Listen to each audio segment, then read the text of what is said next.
Hey y'all, this is Josh Clemens of Reverbal Communications, and you're listening to Step Up Your Social. We provide quick, actionable tips to help you master your social media. Have questions or topics you want us to cover? Hit us up on Facebook or Twitter at Reverbal Communications, or use the hashtag StepUpYourSocial. Our motto is simple. You have a story. Let's tell it. Now let's get ready to step up your social. Last week, I attended Social Media Marketing World in San Diego. Throughout some upcoming episodes, I'll be sharing a few takeaways from the massive conference, which played host to around 5,000 social media and marketing professionals. But today I want to talk about a presentation I saw by Ann Handley, the author of Everybody Writes. While her session was called How to Write an Email Newsletter That People Will Clear Their Schedules to Read, it could have just as easily been called It's Time to Focus Less on the News of Newsletter and More on the Letter. I'm a huge email junkie. Along with writing email newsletters for my own business and my clients, I also read a lot of emails from brands, journalists, and politicians. And I mean a lot. In fact, email has become my primary method for keeping up with the news. I get daily or weekly emails from a ton of journalists and organizations, and let me tell you, there's a huge difference between an email that was written for me and one that was written for the world. And that brings us to our title, Why Warren Buffett is a Better Writer Than You.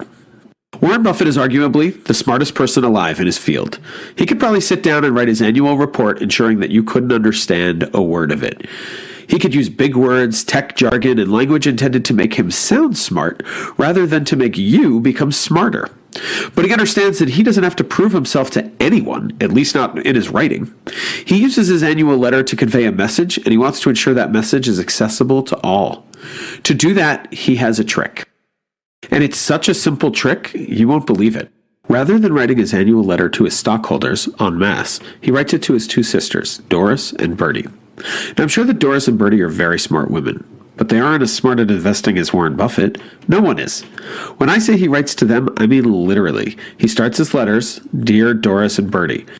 He removes the line before sending it along, but the DNA of the letter is personal and real. He doesn't want his sisters to feel dumb. He wants them to feel smart, and he writes accordingly. Ann Handley talked about this concept at length during her session at Social Media Marketing World, and it really resonated with me because it's something I've recommended to my clients for years. Along with working with nonprofits and business professionals, as well as solopreneurs, bands, artists, authors, and all kinds of other brands, I do a lot of work with candidates and elected politicians. I was doing an audit and a training for a caucus a while back, and I realized that a majority of the members of the caucus were regularly tweeting out their own press releases. No one on Twitter wants to read a press release, not even the press.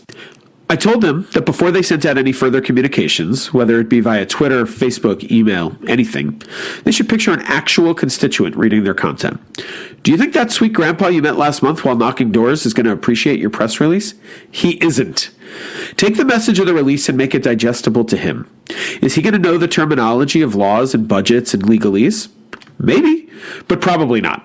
So write it for him. The goal is not to make yourself sound smart. The goal is to make your reader feel smart. I tell all my clients to picture an actual customer before sending a post. I even had someone tell me they loved the idea so much they wrote a customer's name down on a Post-it note and stuck it to their computer. This way, anytime they write anything, they force themselves to think of this specific person. Warren Buffett is a better writer than you because he knows his audience. It's his sisters. Become a better writer simply by focusing on an individual rather than the world. Because even if your tweet or Facebook post goes viral or your email gets forwarded on by Oprah and millions of people see it, it's still being consumed by single individuals one at a time. Don't think of your content as a megaphone blasting everyone in the area with your knowledge, wisdom, and wit. Rather think of it as a telephone, creating a connection between two people. Your writing will be better for it, and your audience will walk away with a much better understanding of your message. And isn't that kind of the whole point? That does it for another episode of Step Up Your Social. Connect with us on Facebook or Twitter or Reverbal Communications, or check out our website at stepupyoursocial.com. Have a topic you want to hear us cover? Tweet it at us using the hashtag StepUpYourSocial. Thanks again so much. Now get back out there and keep on telling your story.